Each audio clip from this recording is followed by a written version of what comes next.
I'm Elizabeth, 32 female. I live alone in a minimalist house that I designed myself, filling its walls with photographs of buildings that have more soul than the people I grew up with. I'm an architectural photographer, a profession my family tolerates with a condescending smile. They never understood why I wouldn't just take a real job at my father's firm, but they were happy to tell their friends I was the artistic one. My entire life has been a performance of gratitude for a world I never asked for, a world built on the power of our family name. A name I was about to walk away from forever. This is the story of how one careless phone call, a single overheard sentence, gave me the strength to dismantle the gilded cage my family had built around me. They thought I was their dependent, their failure, the one who would never amount to anything. They were about to find out just how much a loser could accomplish when she finally decided to stop playing their game. Before this story unfolds, I'd love to connect with you. Please let me know in the comments where you're watching from and what time it is in your corner of the world. It's amazing to see how far these stories can travel. Life in the orbit of the Harrison family, my family, was governed by a set of unwritten but rigidly enforced rules. Rule number 1, public image is everything. Rule number 2, family loyalty is absolute, which was really just another way of saying loyalty to my father, George, was absolute. And rule number 3, the one that applied specifically to me, be grateful. I was reminded of this obligation constantly, not with words, but with gestures, with gifts, with the very air I breathed. My life, they implied, was a present they had generously bestowed upon me, and it would be terribly rude not to be thankful for it. My father, George Harrison, was a titan in the city's financial landscape. He was the CEO of Harrison Investments, a firm his own father had started. He was sharp, charismatic in public, and carried an aura of authority that made rooms fall silent. My mother, Emma, was the perfect corporate wife, elegant, socially adept, and fiercely protective of the family's reputation. She chaired charity galas and sat on museum boards, her entire existence a masterclass in performing wealth. Then there was my older brother, Charles. He was the heir, the golden boy, the living embodiment of my father's ambition. He followed the prescribed path without deviation: Ivy League business school, a job at a rival firm for exactly 2 years to prove himself, and then a swift ascent to vice president at Harrison Investments. He was handsome, confident, and utterly devoid of the self-doubt that seemed to plague me. To my parents, Charles was a success story. I was a project. My choice to become an architectural photographer had been a source of quiet, simmering disappointment for them. It wasn't a career path they could boast about at their country club. There were no stock options, no corner offices, no clear ladder to climb. It was art, which in their world was a hobby, not a profession. Still, they played their part. When I decided to build my own home 5 years ago, my father had offered the money for the land and construction as a gift. "Every Harrison needs a proper home base, Elizabeth," he'd said, clapping me on the shoulder. "Consider it an investment in your future." I knew it wasn't just a gift, it was a leash. The house, a stunning piece of modern architecture valued at over $1 million, was in a wealthy suburb just 20 minutes from their sprawling estate. It kept me close, tethered to their world, a beautiful exhibit in their collection of successes. I was the artistic daughter with the lovely home. The fact that I had designed it myself, and that my photography business was actually thriving, landing me features in prestigious magazines, was a footnote they rarely mentioned. My success was my own, but the foundation it was built on, the house, the education, the name, was theirs. And they never let me forget it. My days were a careful balancing act. I'd spend weeks on the road, capturing the stark beauty of a new museum or the quiet dignity of a historic home, feeling free and capable. Then I'd return and the weight of expectation would settle back onto my shoulders. Sunday dinners were mandatory. Family vacations were non-negotiable. My life was partitioned, the vibrant, independent world I had built for myself, and the gilded cage I was expected to return to. My best friend, Martha, was the only one who truly understood. We'd been friends since college, and she was everything my family wasn't: direct, unpretentious, and fiercely loyal to me, not my last name. "They don't see you, Liz," she'd tell me over coffee. They see a reflection of themselves. Your success only matters to them if they can take credit for it. She was a real estate lawyer, a profession that was both impressive and, in her case, a way to help people navigate complicated situations. I never knew how vital her skills would become to me. I tried to believe my family loved me in their own way. I tried to see their control as concern, their judgment as a desire for my security. The house wasn't a leash, it was a safety net. The constant check-ins weren't surveillance, they were just keeping in touch. I made excuses for the subtle barbs, the backhanded compliments, the way my accomplishments were always minimized next to Charles's. "Oh, another magazine feature? That's lovely, dear," my mother would say, before immediately pivoting. "Charles just closed a deal that's going to net the firm 8 figures. We're so proud." I just smile and nod, the familiar sting of inadequacy washing over me. This was the price of admission to the Harrison family. I accepted it because I thought I had to. I accepted it because, deep down, a part of me feared they were right. Maybe I wasn't as strong or capable as Charles. Maybe I did need them. Maybe my life was just a product of their generosity. Gratitude was my rent for living in their world, and for 32 years, I had paid it without question. I told myself it was a small price for a life of comfort and opportunity. I had no idea how high the true cost was, or that the bill was about to come due in the most brutal way imaginable. The day my world fractured started like any other Tuesday. I was in my home office, editing a series of photos I'd taken of a restored lighthouse on the coast. The work was meticulous and calming, each click of the mouse bringing the image into sharper focus, revealing the beauty in the weathered stone and aging iron. My phone rang, displaying my father's name. I sighed, pausing my work. A call from my father during the workday usually meant one of two things: a summons to a last-minute family event or a gentle suggestion about my career. "Hi, Dad," I answered, forcing a cheerful tone. "Everything okay?" "Elizabeth, just the person," he said, his voice booming with its usual easy authority. "Your mother and I are heading to Europe for a month. A little jaunt through Italy and Greece. We're leaving Thursday. Charles is coming over for dinner tomorrow night to see us off, and we expect you to be there. 7 o'clock sharp." It wasn't a question or an invitation, it was a command. "Of course, Dad, I'll be there," I said. "Sounds like a wonderful trip. I'm a little jealous." "As you should be," he chuckled. "We'll bring you back something nice. Now I have Charles on the other line. I need to confirm some details with him about the firm. I'll see you tomorrow." And then I heard the click, or at least I thought I did. It was the faint, tinny sound of a button being pressed on his end, the kind of sound that usually signals the end of a conversation.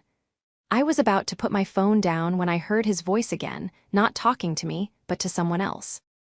It was fainter, muffled, as if the phone was now resting on his desk or shoulder instead of at his mouth. He hadn't hung up properly. My first instinct was to hang up myself. It felt intrusive to listen in, but then I heard my name and I froze. Was that Elizabeth? It was my brother, Charles. His voice was clearer now, as if my father had put him on speakerphone. "Yes," my father grumbled. The cheerful, commanding tone he'd used with me was gone, replaced by something weary and dismissive. "Just reminding her of her filial duties." Charles laughed. It wasn't a kind laugh. It was sharp and derisive. "God forbid the great artist misses a family dinner. Does she have any idea how much that house of hers costs us in taxes and upkeep?" "Don't get me started," my father shot back, and my stomach twisted into a knot. "Your mother keeps saying it's a good investment in the family's portfolio, but I know what it is. It's a monument to mediocrity." Each word was a physical blow. I sank into my chair, my hand gripping the phone so tightly my knuckles turned white. I felt my breath catch in my chest, my ears ringing. This was my father. This was my brother, talking about me. "She'll never amount to anything, Charles, you know that," my father continued, his voice laced with a strange mix of resignation and contempt. "She's just a loser living off our name, taking pictures of buildings. It's a joke. Thank God I have you to take over the firm. At least one of my children is a success." A beat of silence, and then came the words that shattered the last vestiges of my denial. Charles replied, his tone dripping with amusement, "Well, someone has to pay for her little hobbies." "Don't worry, Dad. I'll make sure her allowance is always taken care of when I'm in charge." And then they both laughed. It was a shared, knowing laugh, the sound of two people confirming a truth they had both long accepted. To them, I was not a daughter or a sister. I was a financial burden, a failure, a charity case. The phone line went dead. This time for real. I sat there in the silent office, the echo of their laughter still ringing in my ears.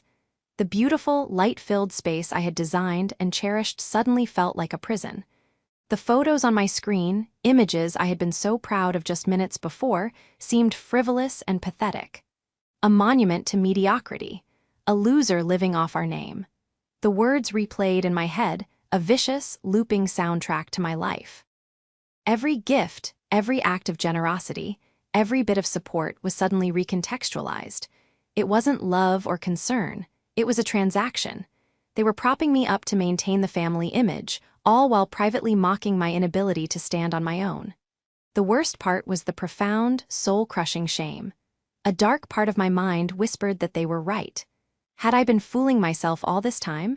Was my independence a complete illusion? Was I just a child playing at being a successful adult, funded by a father who saw me as a joke? Tears welled in my eyes, hot and angry. But underneath the hurt, something else was stirring, a cold, hard kernel of rage. It was a feeling I had suppressed for years, a fury I had always redirected inward as self-doubt. But now it had a target. They had underestimated me my entire life. They saw me as weak, dependent, and insignificant. They thought I would just continue to smile and say thank you, content in my gilded cage. They had made a fatal mistake. They forgot to hang up the phone, and in doing so, they had just handed me the key to my own freedom. The performance was over. The hours after that phone call were a blur of cold, quiet fury. I didn't cry anymore.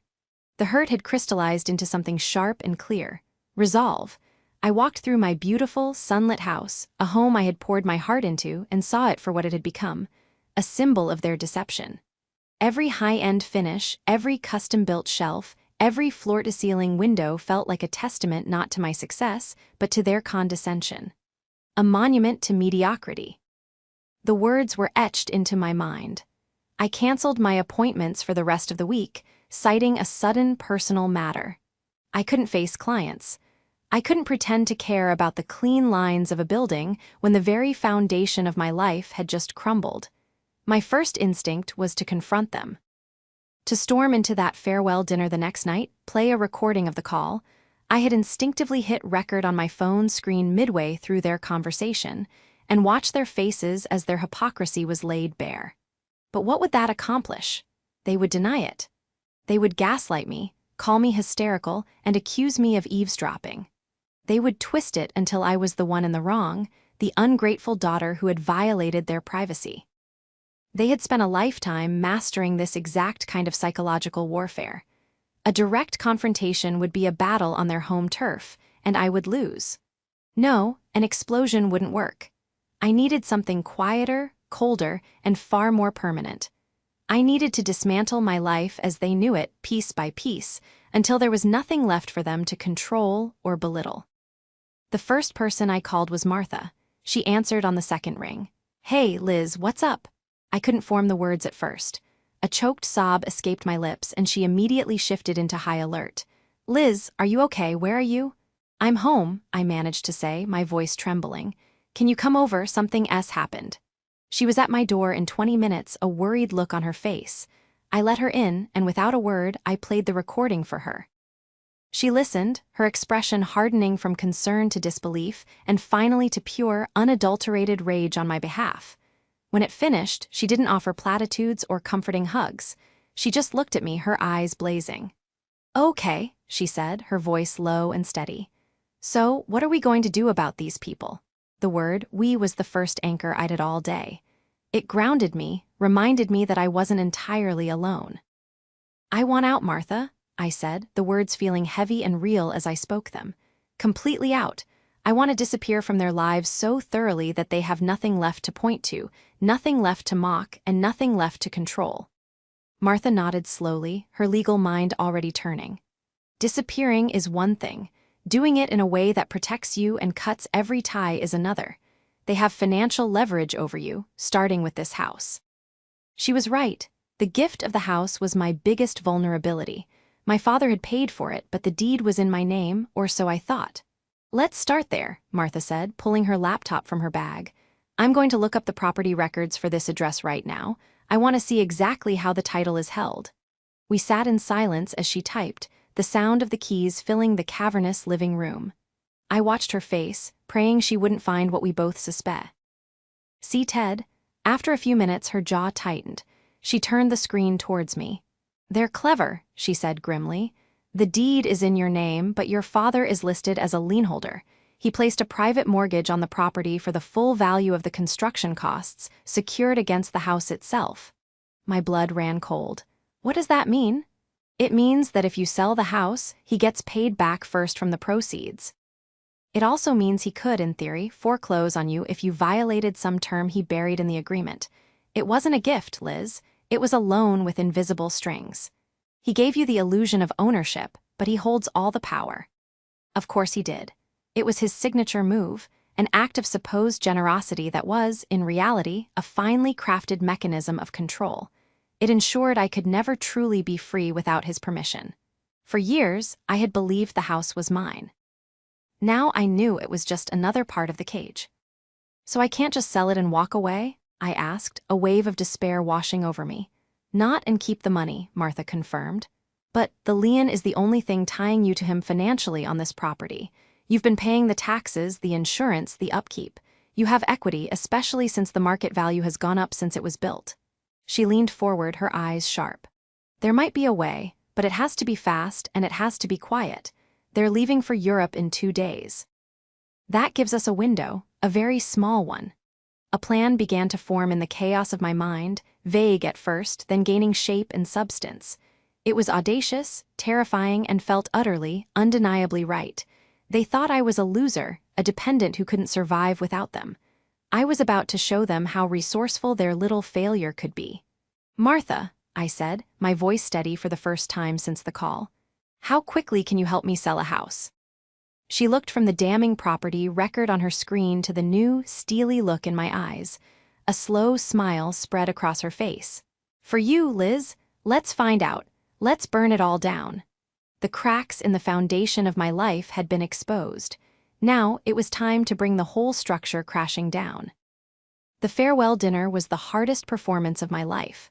I walked into my parents' opulent home, the air thick with the scent of lilies and expensive perfume, and greeted them with the same practiced smile I had worn for years. My father, George, wrapped me in a brief, stiff hug, smelling of scotch and self-satisfaction. My mother, Emma, kissed the air beside my cheek and complimented my dress, her eyes scanning me for any imperfections.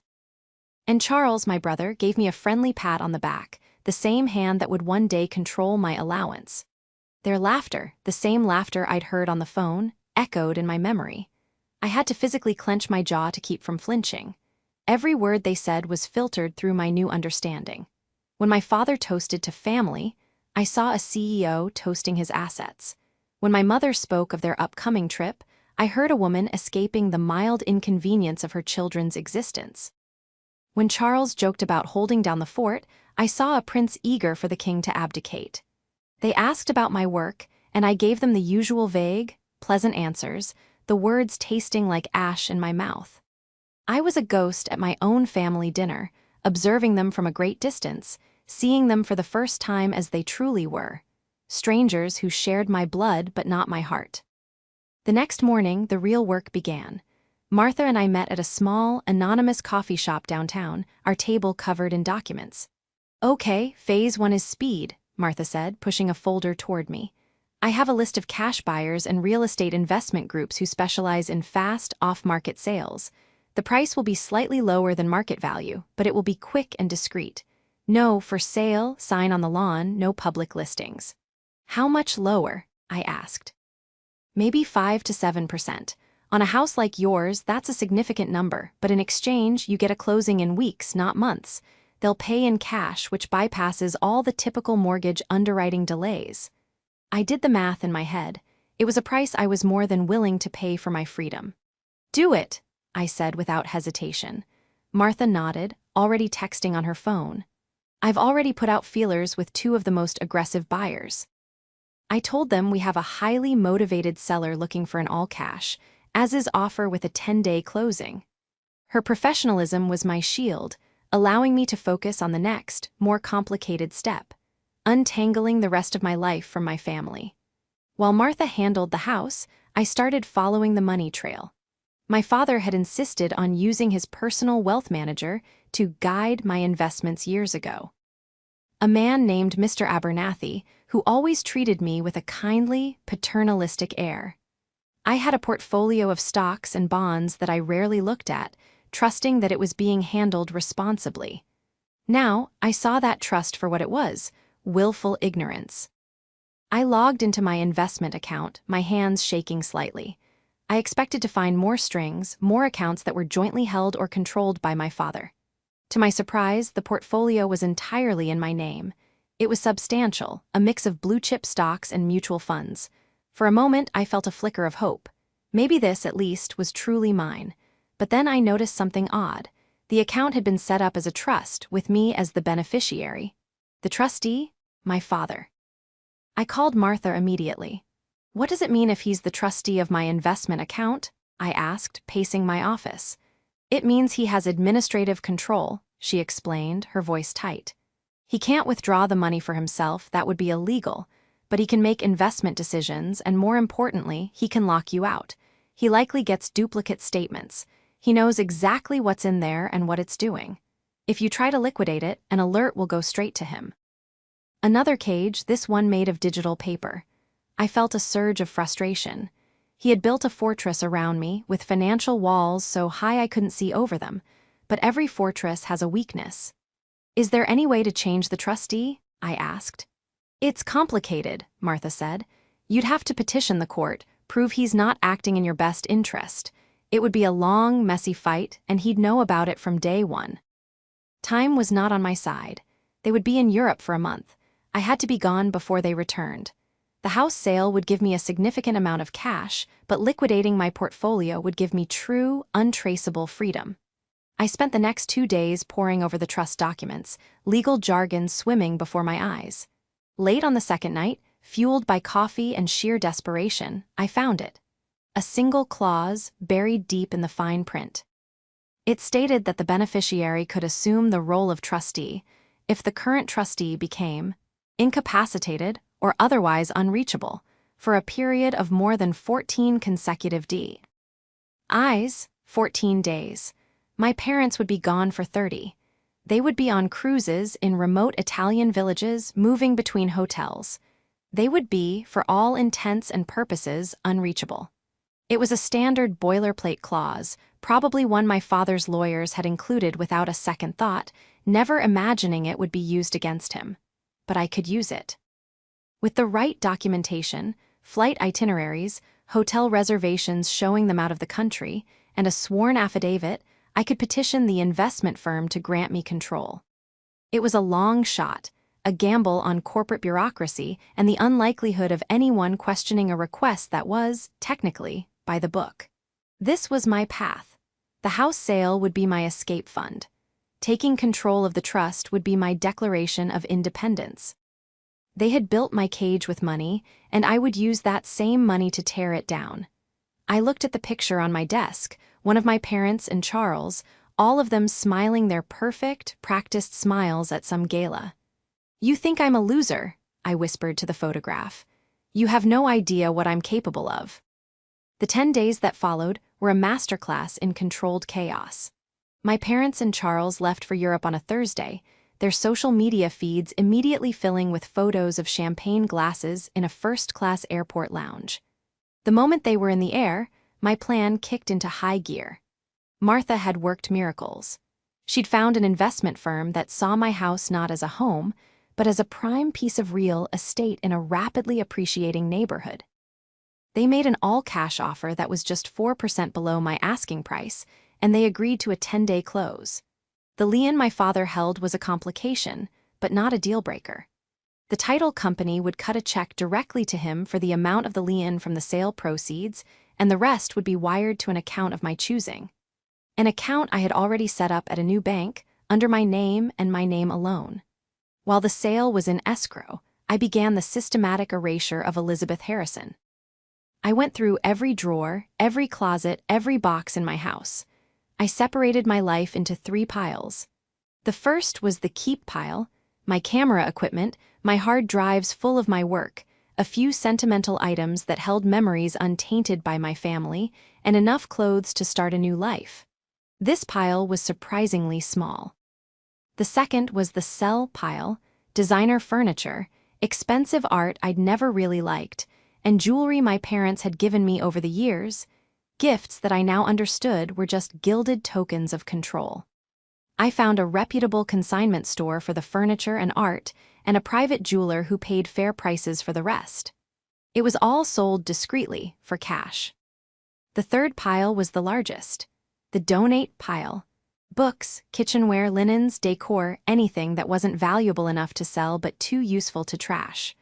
I scheduled multiple pickups from a local charity, stripping my home bare until it was just an empty, echoing shell. Each item I let go of felt like shedding a layer of a life that was never truly mine. It was exhausting, emotional, but also incredibly liberating. Simultaneously, I was executing the second part of my plan, seizing control of my trust. I drafted a formal letter to the investment firm, citing the clause in the trust agreement. I attached copies of my parents' publicly posted travel itinerary, a sworn affidavit stating I was unable to reach the trustee, George Harrison, for critical and time-sensitive financial decisions, and the necessary legal forms Martha had prepared. I didn't lie. I simply framed the truth to my advantage. They were, in fact, unreachable for day-to-day decisions. I sent the package via certified mail, a ticking clock starting the moment it was signed for. I spent my days packing and selling, and my nights on the phone with moving companies and storage facilities. I found a long-distance moving company that could transport my small, keep pile to a secure, climate-controlled storage unit in a city thousands of miles away, a city I had picked at random, where I knew no one. The delivery would be made under a new company name I had registered, an LLC for my photography business, creating another layer of separation. I was building a new identity while dismantling the old one. The hardest part was saying goodbye to Martha. She was my only link to the life I was leaving behind, and the thought of cutting that tie was agonizing.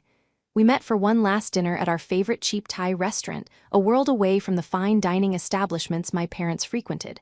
"Are you sure about this, Liz?" she asked, her voice soft. "You don't have to cut everyone out. You don't have to cut me out." "I'm not cutting you out," I promised, my eyes welling up. "I'm just going dark. I need time to figure out who I am without the Harrison name hanging over my head. Once I'm settled, once I'm safe, I will LLU, I promise." She squeezed my hand across the table. "Just be careful. Your father is a powerful man. When he finds out what you've done, he's going to be furious." "I know," I said. "But for the first time in my life, I'm not scared of his anger. What's he going to do? Take away the house I just sold? Freeze the assets I now control?" On the 9th day, 2 crucial emails arrived.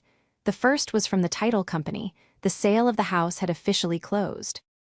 A substantial 6-figure sum, my share after paying off my father's lien, was now sitting in my new, unmonitored bank account.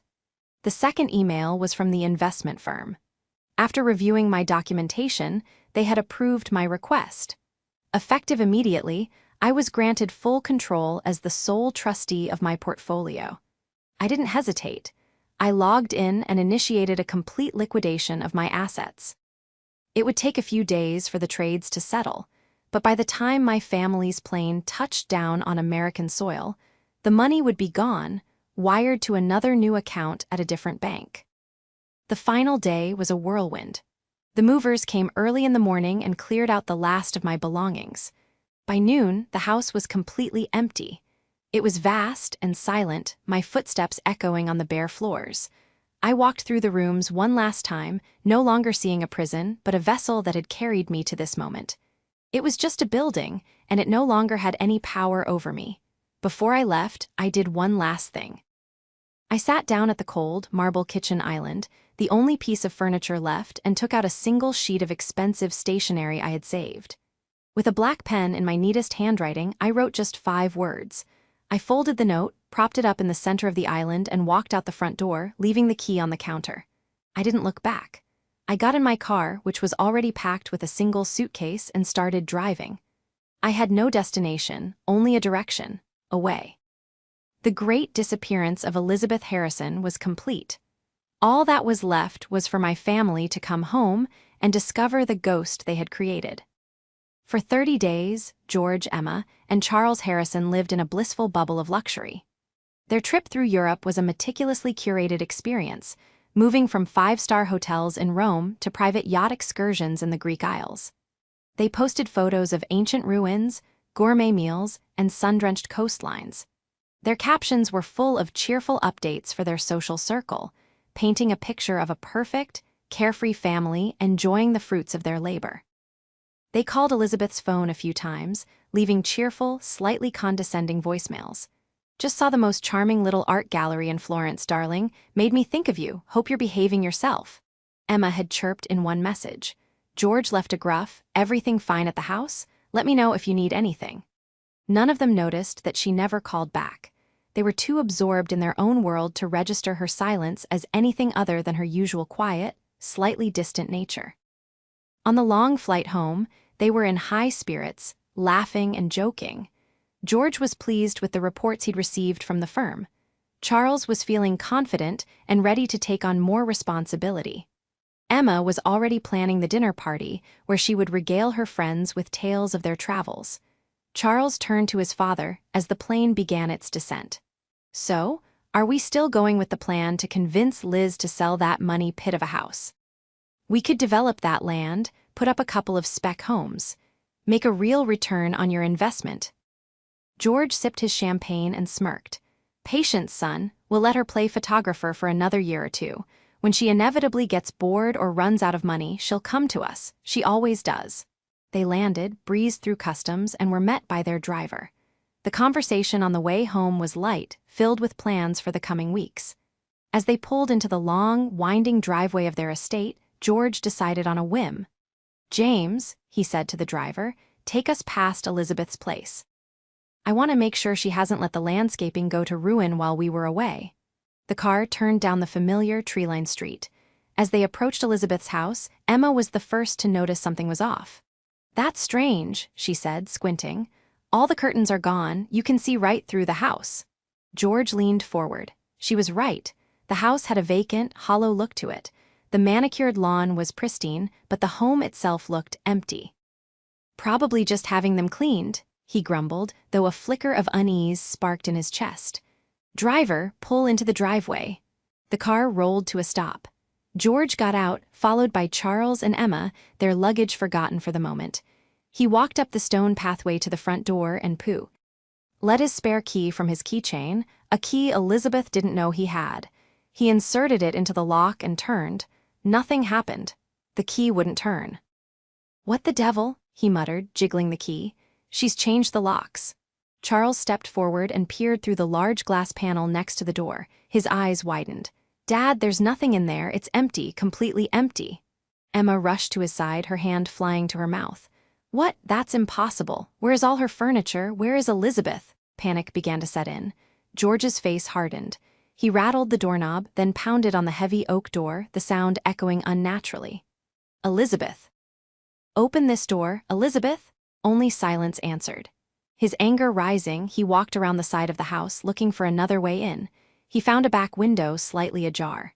With a grunt, he forced it open and hoisted himself inside, dropping to the floor of the empty kitchen. The silence was absolute. The house was a pristine, barren shell. Footsteps echoing, he walked through the vacant living room, the empty dining room, and up the stairs to the bedrooms. Her closet was bare. The bathrooms were scrubbed clean. There was not a single trace of his daughter to be found. Charles and Emma, having found another unlocked window, followed him in, their faces masks of confusion and growing dread. "Where is she?" Emma whispered, her voice trembling. "Did something happen to her? Was she robbed?" "No," George said, his voice dangerously low. He had just spotted it. On the vast, gleaming expanse of the marble kitchen island, there was a single, folded sheet of white paper. He strode over to it and snatched it up. He unfolded it, his eyes scanning the 5 simple, elegant words written in his daughter's hand. He read them once, then twice, his face draining of color.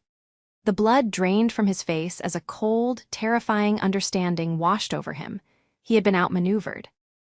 Charles came to his side. "What is it, Dad? What does it say?" George's hand trembled as he held out the note. Charles and Emma leaned in to read the message. The note on the marble counter said, "The family loser did this." For a long moment, nobody spoke.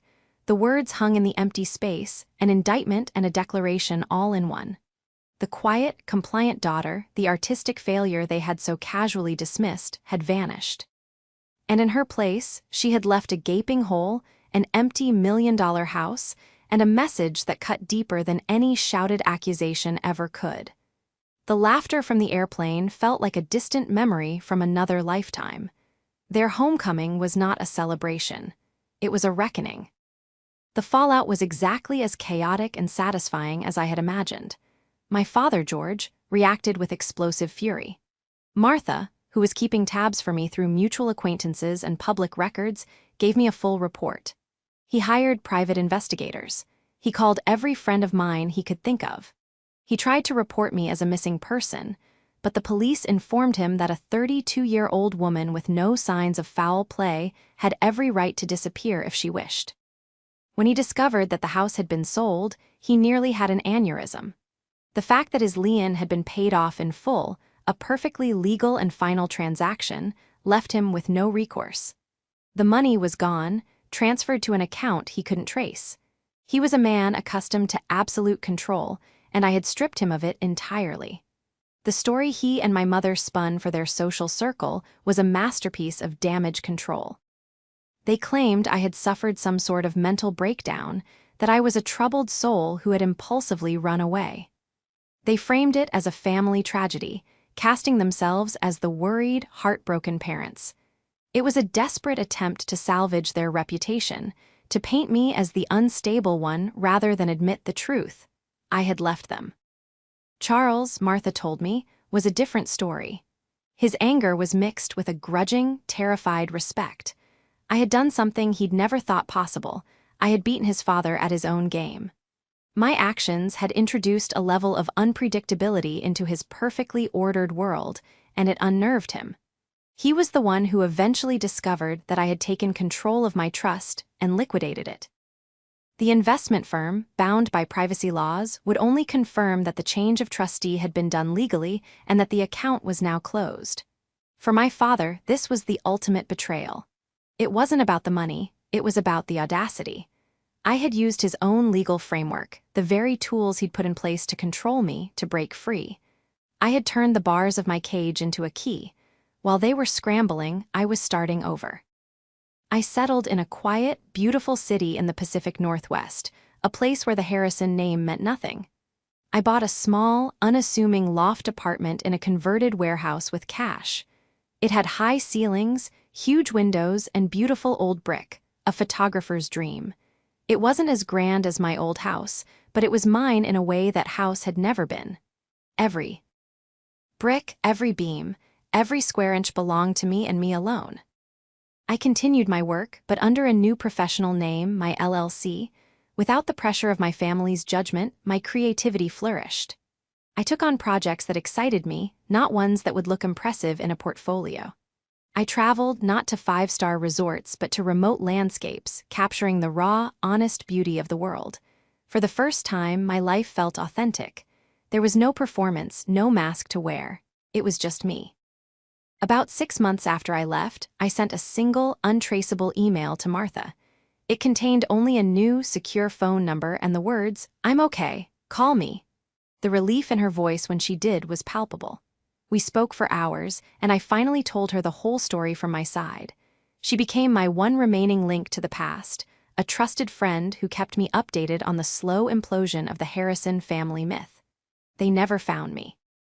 The private investigators hit dead ends everywhere. I had created a clean break, a new life built on a foundation of my own making. The money from the house sale and my trust gave me a security blanket, but I was determined to live off the income from my own work. The money was a tool for freedom, not a crutch. I often think about that phone call, the careless, cruel words that set me free. My father and brother had no idea that in their moment of shared arrogance, they were giving me the greatest gift of my life: the truth. They showed me my reflection in their eyes, and I hated what I saw, not because I believed I was a loser, but because I saw how long I had allowed them to make me feel like one. My revenge wasn't in the empty house or the missing money. That was just the mechanism of my escape. My real revenge is in my quiet, happy, ordinary life. It's in the morning coffee I drink while looking out at a city that doesn't know my old name. It's in the pride I feel when I see my work published under my new one. It's in the peace I feel knowing that my worth is not determined by a stock portfolio or a family legacy, but by my own character and my own creations. I am no longer a Harrison. I am not defined by their wealth or their expectations. I am Elizabeth, a photographer, a woman who built her own future, one photograph at a time.